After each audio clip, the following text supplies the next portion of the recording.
Hello అండి, అందరికీ నమస్కారం. శ్రీ విశ్వవసునామ సంవత్సరం ఉత్తరాయణం వసంత ఋతువు వైశాఖ మాసం శుక్లపక్షం దశమి పుబ్బా నక్షత్రం. ఈరోజు బుధవారం, విశేషమైనటువంటి రోజు. పుబ్బా నక్షత్రం అంటేనే శుక్రదశలో జన్మిస్తారు. అంటే శుక్రహుడు మనందరికీ తెలుసు. శుక్రాచార్యుల వారు దైత్యానాం పరమం గురుం అంటూ ఉంటాం. ఎవరైనా శుక్రదశలో జన్మిస్తే వీళ్ళకి శుక్రదశ వచ్చింది అని అర్థం. అంటే శుభం జరుగుతుంది అంటారు. శుక్రుడు స్త్రీతత్వం. ఆ గ్రహాన్ని స్త్రీతో పోలుస్తారు జ్యోతిష్య శాస్త్రం.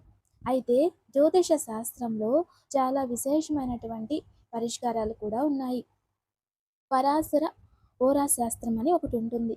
దాంట్లో విశేషంగా ఆ ఒక బ్రహ్మాండమైన గ్రంథంలో గ్రహాల ఆధీనం, గ్రహాలు ఎక్కడెక్కడ ఎప్పుడు ఎటువంటి స్థానంలో ఉంటే ఒక పుణ్యఫలం మనకి ప్రాప్తిస్తుంది, దాంతో పాటుగా పూర్వార్జిత కర్మఫలాన్ని ఎలా తెలుసుకోవాలి, మరియు ప్రస్తుతం దానికి పరిష్కారాలు ఎలా ఆచరించాలి అనేది కూడా అందులో విశేషంగా చెప్పబడింది.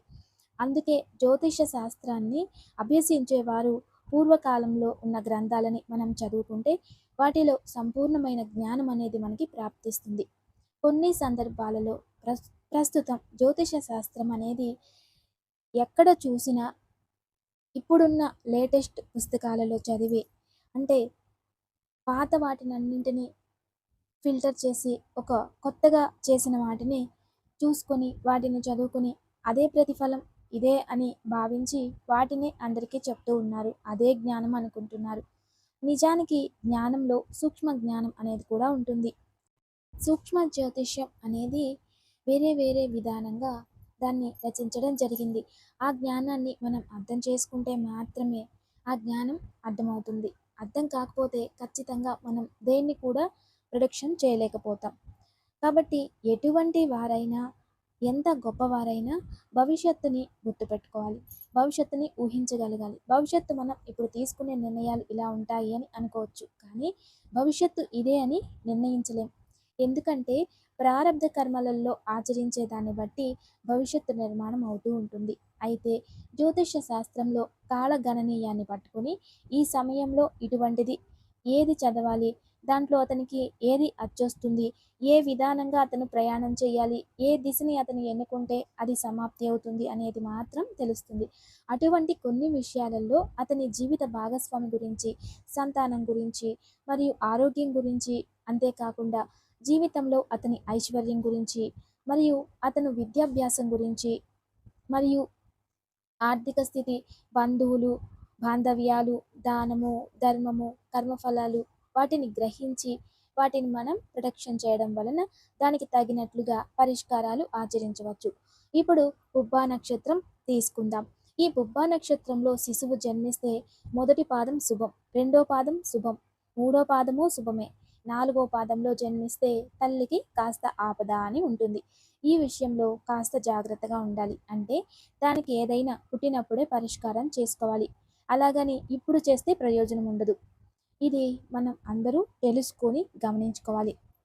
ఇక ఈరోజు మంత్రబలం. మంత్రబలంలో బుధవారం శుక్రుడు కలిసి వచ్చారు. అలాగే లక్ష్మీనారాయణ మహా అని అనాలి.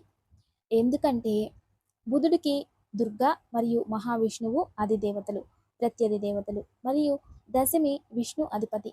అదే విధానంగా ఈరోజు శుక్రుడు అధిపతి ఉన్న గ్రహము అంటే శుక్ర అంటే లక్ష్మి. ఆ ఒక లక్ష్మి మరియు నారాయణ కలిసిన అద్భుతమైనటువంటి రోజు కాబట్టి ఓం లక్ష్మీ నారాయణాయ నమః అనే మంత్రాన్ని ఈరోజు మంత్రబలంలో మనం ధ్యానం చేసినట్లయితే లక్ష్మీ ఆకర్షణ, నారాయణ అనుగ్రహం కూడా మనకి ప్రాప్తిస్తుంది. ఇక భక్తి శ్రద్ధలతో అందరూ కూడా ఓం లక్ష్మీ నారాయణాయ నమః, ఓం లక్ష్మీ నారాయణాయ నమః, ఓం లక్ష్మీ నారాయణాయ నమః అనే మంత్రాన్ని భక్తి శ్రద్ధలతో జపించాలి. ఇక ఈరోజు మంచి మాట. ఒక కొబ్బరి చెట్టు ఉంటుంది. అందులో కొబ్బరి బోండాలు తన అంతటి తాను దాని కర్మ ఏది ఉంటుందో విధి ప్రకారం ఆ కొబ్బరి చెట్టు ఫలం పెద్దగా అవుతూ ఖచ్చితంగా పెద్దగా కొబ్బరి బోండంలా తయారై ఆ కొబ్బరికాయ ఆఖరికి ఆకాశంలో అంటే చెట్టు మీద నుండి కిందికి పడిపోతుంది. అది ఒక సముద్ర తీరంలో ఒక కొబ్బరి చెట్టు ఉంది. దాని ప్రకారం కొబ్బరి బొండం పెద్దదయింది. ఆఖరికి అది ఎండిపోయి ఆ కొబ్బరి బొండం ఏదైతే ఉంటుందో ఆ కాయ నీళ్ళల్లోకి పడింది. నీళ్ళల్లో పడిన తర్వాత అప్పటి వరకు కొబ్బరి చెట్టుదే ఆ కాయ బాధ్యత. కానీ నీళ్ళల్లో పడిన తర్వాత చెట్టు బాధ్యత లేదు. అది నీళ్ళల్లో సముద్రంలో కెరటాలకి కొట్టుకొని సముద్రం లోపలికి పోతుందా? లేదా బయటికి పోతుందా? అనేది అక్కడ ఇసుకలో చేరుకొని పోతుందా? లేక ఇంకో కొబ్బరి చెట్టులా మొలకెత్తుతుందా? లేదా వేరే ఏదైనా జీవరాశులకి ఆహారంగా అయిపోవాలా? ఇవన్నీ కూడా ఆ విధిరాత మీదే ఆధారపడి ఉంటుంది. ఆ విధి ఎలా అయితే ఉంటుందో దాని ప్రకారంగానే అది నడుస్తుంది. అంతేగాని తర్వాత అది కొబ్బరి చెట్టు బాధ్యత అయితే కాదు. అదే విధానంగా మన కుటుంబంలో మనకి జన్మించిన పిల్లలు, మన కుటుంబ సభ్యులు, స్నేహితులు మనతో ఉండే వరకు మాత్రమే మన జవాబుదారీ. అంటే మన బాధ్యత. వాళ్ళు మన నుంచి దూరమైన తర్వాత విధిరాత ఏదైతే ఉంటుందో అదే జరుగుతుంది. కానీ దాని గురించి మీరు ఆలోచించి, మీరు మానసికంగా ఒత్తిడి తెచ్చుకొని, అనారోగ్యం తెచ్చుకుంటే వాళ్ళని మీరు మార్చలేరు. కానీ మిమ్మల్ని మీరు మార్చుకొని, బాధపడే వరకు మీరు తీసుకెళ్తారు. అందుకే కొన్ని సందర్భాలలో అన్నీ కూడా దైవ నిర్ణయం పైన వదిలేయడం చాలా ఉత్తమం అనేదే ఈరోజు మంచి మాట. ఇక మన సంప్రదాయం. మన సంప్రదాయంలో చాలా వరకు హాట్ టాపిక్‌గా తీసుకునే విషయం స్త్రీలు తలనీలాలు తీయాలా? తీయకూడదా? కేశమండన అంటాం. ఈ కేశఖండన దీంట్లో సాంప్రదాయంగా ముందుగా తెలుసుకోవాలి. దైత్య సాంప్రదాయం వేరు, అద్వైత సంప్రదాయం వేరే ఉంటుంది. ఈ ద్వైత సంప్రదాయంలో ఎప్పుడు కూడా స్త్రీలు తలనీలాలు తీస్తున్నారంటే అంటే కేశఖండన అంటే పూర్తిగా గుండు చేయించుకోవడం అనేది ఒక సమయంలోనే అది వైధవ్య స్థితిలో. మరియు రెండోది ఏదైనా మంత్రోపదేశం, సన్యాసత్వం స్వీకరించేటప్పుడు దాన్ని ఆచరిస్తారు. ఇది స్త్రీలకి ఉంటుంది. ఆ తర్వాత స్త్రీలకి అంటే ఇంకా కొన్ని సందర్భాలలో భగవంతునికి మనము అర్చన, నైవేద్యం అని ఎలా సమర్పించుకుంటామో అదే విధానంగా భర్తకు కానీ లేదా పిల్లలకు కానీ లేదా ఏదైనా భగవంతునికి వాగ్దానం చేసి వాళ్ళ ఒక భవిష్యత్తుని మంచిగా చేసి కోరుకున్న తర్వాత వాళ్ళకి మంచిగా అయిన తర్వాత వీళ్ళు వాగ్దానం చేసి ఉంటారు కాబట్టి వీళ్ళు సర్వం అంటే వీళ్ళ సర్వస్వం భగవంతునికి సమర్పించుకుంటారు. అంటే నిలువు దోపిడీ అంటాం కదా! కొందరైతే అలా సర్వం సమర్పించుకుంటున్నాం.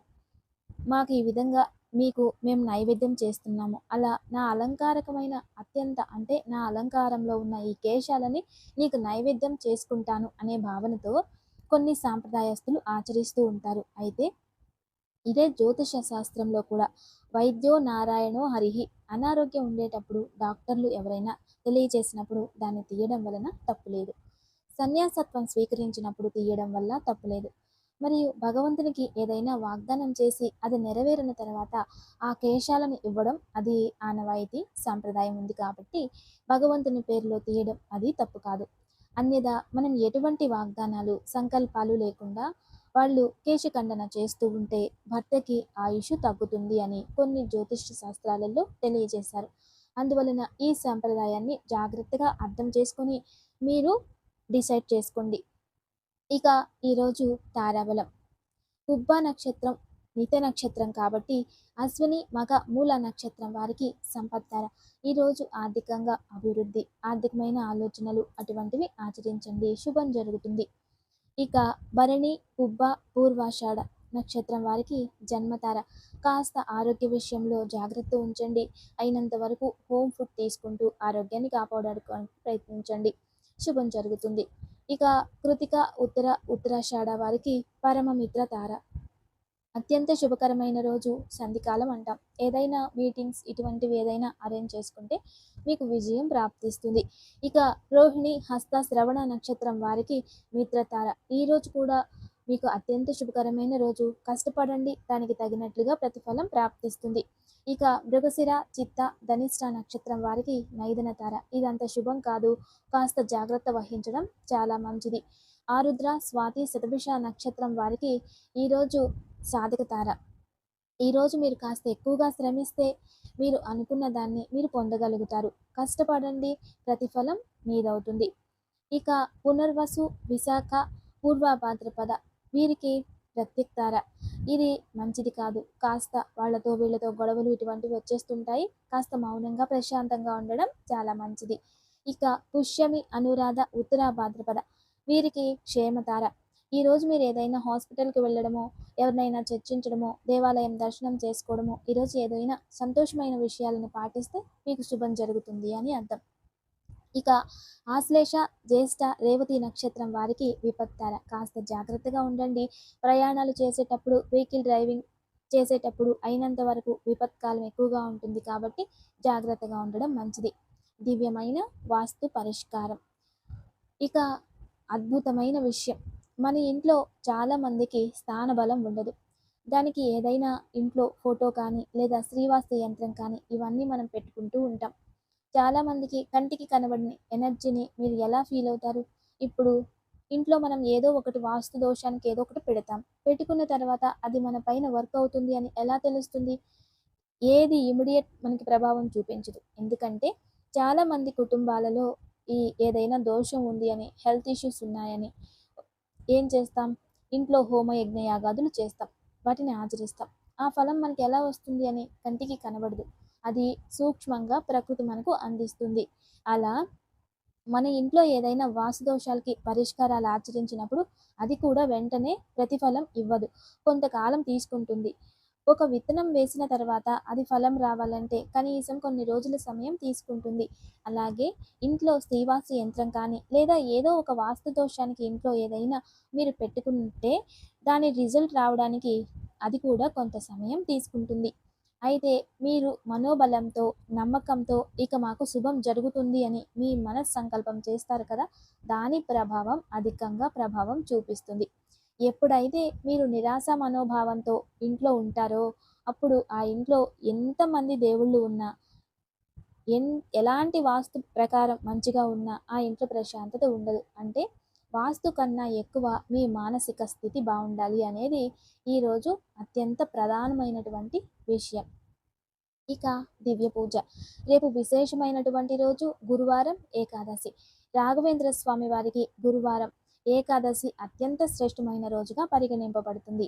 రేపు గురువారం ఏకాదశి గడియలు ఇలా ఉంటే సాక్షాత్ రాఘవేంద్ర స్వామి వారికి చాలా విశేషంగా పూజిస్తూ ఆచరిస్తూ ఉంటారు. అంటే ఆ స్వామివారు ఏకాదశికి అంత మహత్వాన్ని ఇచ్చారు.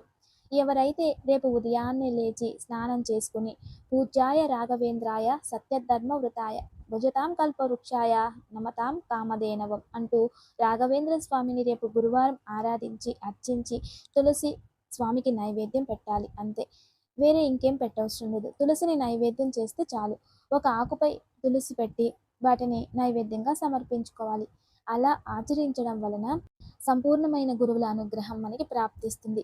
మనకి ఏదైనా నెగిటివ్, ఇతరుల నుండి చెడు దృష్టి మనపై ఉంటే అది వెంటనే నివారించబడుతుంది. రేపు రాఘవేంద్ర స్వామిని పూజించడం మర్చిపోకండి. లేదా భగవద్గీత అయినా పారాయణం చేసుకోండి. ఏదో విష్ణు సహస్రనామమైన పారాయణం చేయండి. ఏదైనా దగ్గరలో విష్ణు ఆలయం ఉంటే తులసి అర్చన చేసుకొని రండి. ఆ విష్ణు అనుగ్రహం మనకి ప్రాప్తిస్తుంది. ఇక దివ్యమైన యోగక్షేమం. ఈరోజు విశేషం బుధవారం. ఈరోజు బుధగ్రహం అధిపతి, దుర్గాదేవి అనుగ్రహం, అంతేకాకుండా విష్ణు అనుగ్రహం ఉంది. మరియు శుక్రుడు అధిపతి. ఈరోజు నక్షత్రానికి శుక్రుడు అధిపతి. లక్ష్మీనారాయణ యోగం అని అంటాం. అంటే రోజు తిది నక్షత్రం కలిస్తే ఇటువంటి అద్భుతమైన యోగం. ఈరోజు లక్ష్మీనారాయణ హృదయ స్తోత్రాన్ని పారాయణం చేసుకున్నట్లయితే భార్యాభర్తల మధ్య సఖ్యత ఉంటుంది. దూరంగా ఉన్న భార్యాభర్తలు ఒక్కటవుతారు. లేదా ఇంట్లోనే లక్ష్మీనారాయణ అటువంటి విగ్రహాలని పక్కపక్కనే పెట్టి 2 నెయ్యి దీపాలు వెలిగించి పుష్పార్చన చేసి వాళ్ళకి పెసరపప్పు నానబెట్టినవి అంటే వడపప్పును నైవేద్యంగా పెట్టి మనస్ఫూర్తిగా ప్రార్థించండి. కుటుంబంలో సఖ్యత, భార్యాభర్తల్లో సఖ్యత లభిస్తుంది. తప్పక ఆచరించండి. నమస్తే. Thanks for watching.